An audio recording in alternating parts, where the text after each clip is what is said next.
Welcome to Coping with COVID-19, an editorially independent program from the editors of Modern Aesthetics Magazine and Practical Dermatology Magazine.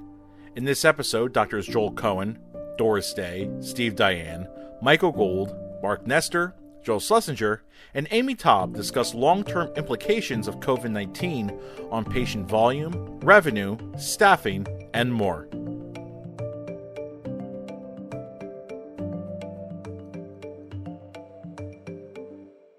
If you've been on any of these calls, like every one of us has been on and done, the cosmetic aesthetic companies think that, we're just going to bounce back and it's just going to be hunky-dory in a couple months or whatever, and they're not concerned. And, I think everybody on this call today, we've all sort of said, maybe not. So give me your opinions on what do you think the cosmetic market's going to look like in 3 months, okay? And then part two of that is in 3 months, we have a spike. Then what are you going to do? So, all right, we got to keep it like a minute or two each. So go ahead, Mark. So I listened to a great conversation from one of the analysts today because of the unemployment figures that come out. And he basically said, look, he said the unemployment figures are devastating. And if you look at this and understand the depth, there's no way this is just going to bounce back. It's impossible. People are too fearful, it's deep, etc. My prediction is we'll have a backlog of those individuals who must have their toxin, who must have their filler, etc. It's not going to be our normal load of people. Once that dies down, there is going to be a much lower number of individuals who want to come in for cosmetic procedures. And for that matter, for clinical dermatology as well, because of the fact that a lot of people have lost their insurance, a lot of people are really fearful about money, etc. My prediction is that it's going to remain in the 30 to 50% across the board for a while until, and this is what he said in terms of the overall economy, until we either have an adequate treatment or cure or a vaccine, because it's just, this is not going to go away quickly. It's permeating every single aspect of our economy and society in two ways. Number one, in a proper way, because people aren't going to have money, they're losing their job. But number two, because of fear of going out and fear of getting infected, etc. And both of those things are going to go hand in hand. Amy, so, and then add one layer to that. Why are our companies, and again, this is what they're supposed to, but they're all telling us it's going to be wonderful. Well, I don't know if they're telling us it's going to be wonderful. What they're doing is pointing to Asia. I just watched a webinar of the guy that's in charge of Allergan in Asia, and he said that most of the clinics in Asia are back. I mean, it depends on what country, what province, blah, blah, blah. About 30 to 50%, but understand they're 2 months ahead of us. So it may take us another 2 months to even get to 30 to 50%. I spoke with my accountant, and I'm projecting to have 35% of the revenue this year that I was planning on having. So that has huge repercussions. And when you think about that, it's going to devastate some of the staff that I like. I'm not going to be able to keep everybody I want to keep. I think it's going to be at least 2 years before we're back to normal. And I think that, unfortunately, it still will look different in 2 years. I think that people will it's almost like PTSD. It's like there's always a blip after 9/11, after, 2008. It's almost like you feel scarred, well, I don't know if, I really feel good. And it's just like you just want to scream, because we were rocking and rolling right before this happened. It was just like, finally, I feel like finally we got back to where things were increasing after 2008.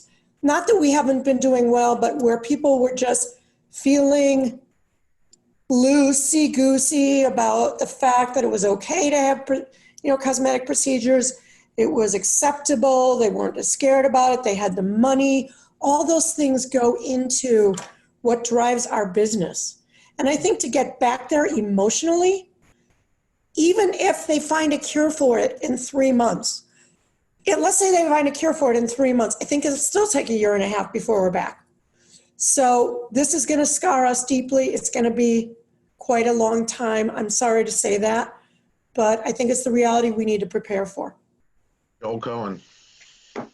Yeah, I think that there are many types of surveillance procedures and exams that need to be done. I saw somebody who's had a history of melanoma and has had many lesions cut off. I saw him for a skin check, and he had, no qualms about coming in. And his wife has had ovarian cancer and has surveillance. I saw another guy who has had bladder cancer, and he has really had to pause on his surveillance right now because he hasn't been able to do that. So I think that there's medical procedures that need to happen, even routine things like skin checks in higher risk people.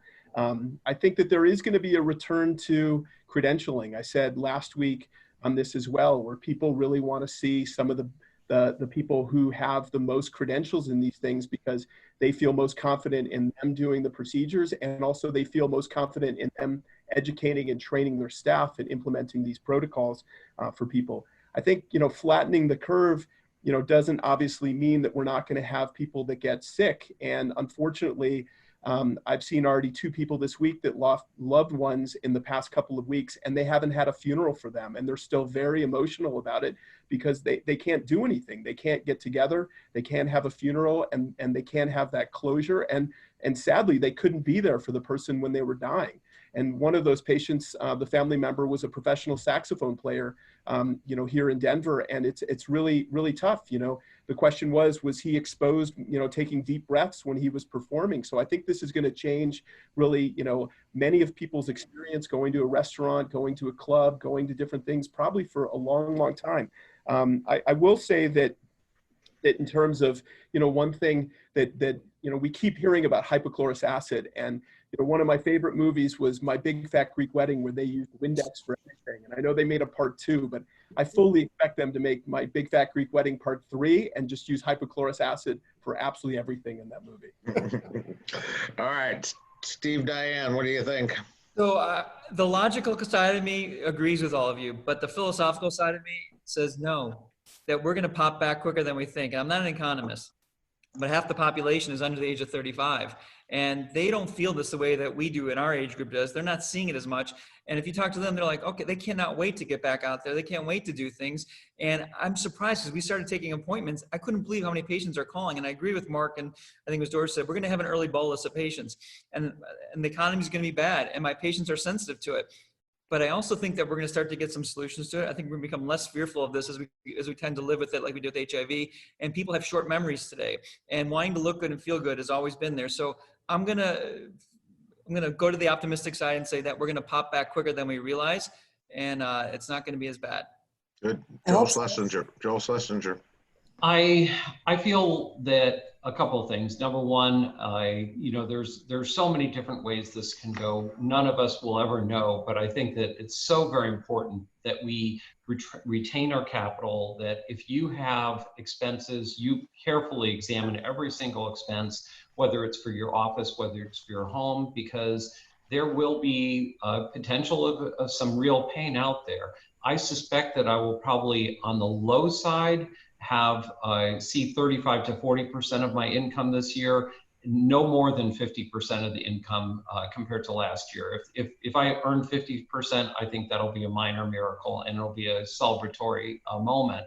But I think that it's going to be very important that we manage our money very carefully and prepare for the worst and hope for the best. I agree with Steve that there could be any number of outcomes. I was talking to a fairly significant investor recently, and that person said, you listen to all the talking heads on TV and you realize that all these talking heads on TV really don't have a clue what they're saying. If they were truly able to understand the economy, they would be investing. They wouldn't be on CNN talking about what's going to happen to the economy. So hopefully we will have a better outcome than we anticipate, but I can tell you that it never hurts to be careful.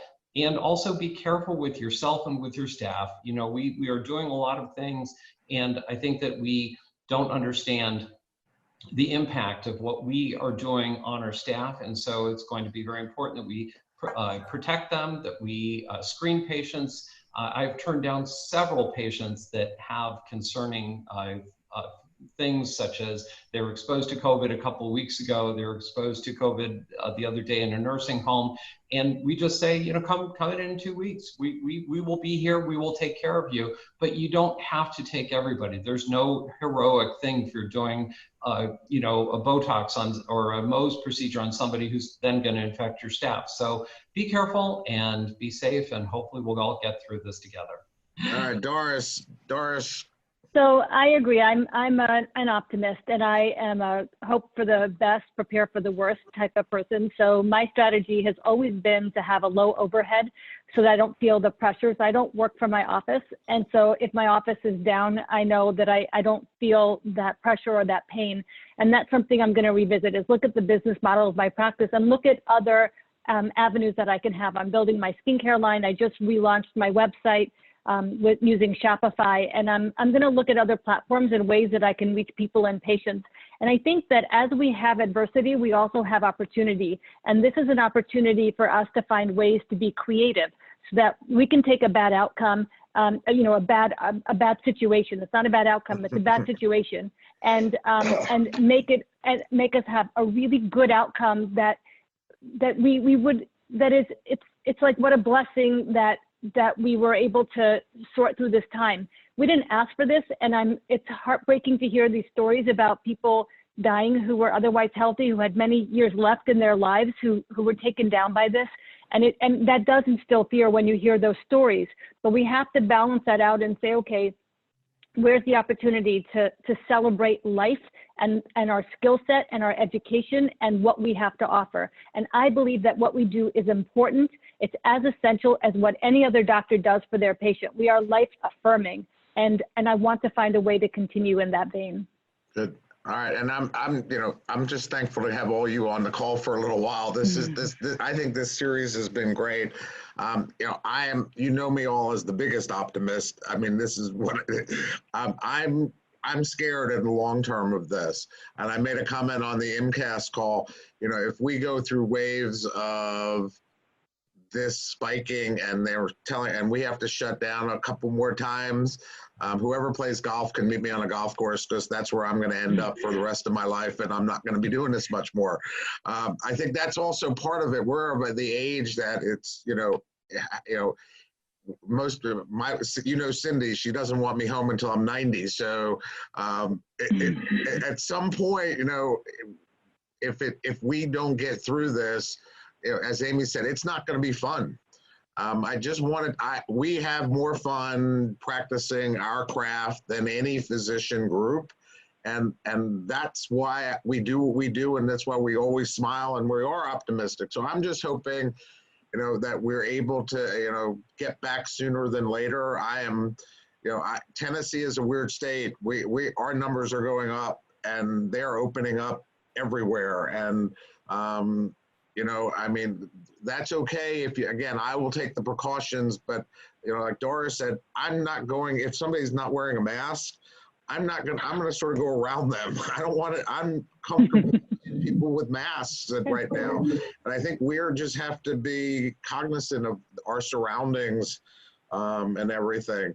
And, you know, takeout restaurants are okay. I don't mind touchless, contactless delivery or whatever, and I'll go pick up food where I need to pick up food. But I don't know how comfortable I am going to a restaurant that doesn't have with people I don't know right now. For now. Mark Nestor, Mark Hackesack and Fountainblue is doing delivery starting tomorrow, or takeout starting tomorrow. Well, I did do Joe's takeout twice. I had Joe's 2 nights ago. My Cindy told me we were having cereal and bagels for dinner, and I got home and there was a whole spread of Joe's stone crepes. So yeah, I will do that. It's funny. We had a friend send us a whole Zingerman's Reuben package. It was incredible. There you go. But those things are great. We wouldn't have done that otherwise. Well, you know, I want to say something, because I think Joel, you know, what you said, Joel Schlessinger, about the issue that you're concerned about finances, and we're all doing well. Let's be clear. We are still, no matter what happens, we'll do fine. Think about that thinking for our patients and everyone out there. because I think you're absolutely right. And I think our patients are thinking the same way. They're saying, my God, if there's another wave, I may be out of work, or my company may fold, or the stock market may go down 50%. And they're being very, very cautious. So I think that, you know, and again, probably to Amy's point, yes, we were at the zenith of people feeling comfortable about spending money in the practices. I think more than any other time that we've experienced in our lives, certainly 2009 and much more than that, patients are going to be very, very cautious about spending money. And I think it's very, very reasonable, as Joel said, to think like that. I think it's important to point out that there are patients that may have been diagnosed with a skin cancer a few months ago or 6 weeks ago when they had insurance, and then things have changed significantly for them at this point, and that's what we're encountering now. And I think that that's a conversation we all need to be prepared to have. All right, so I think we'll wrap it up here. And may I make a suggestion? We do another one of these like in 4 weeks. Sounds great. Okay, so, all right, so because I think in 4 weeks, again, New York is going to be open, Chicago is going to be open, hopefully, and we will either, some of us may close because they haven't been doing the contacts properly, but at least we'll get a sense from all of that.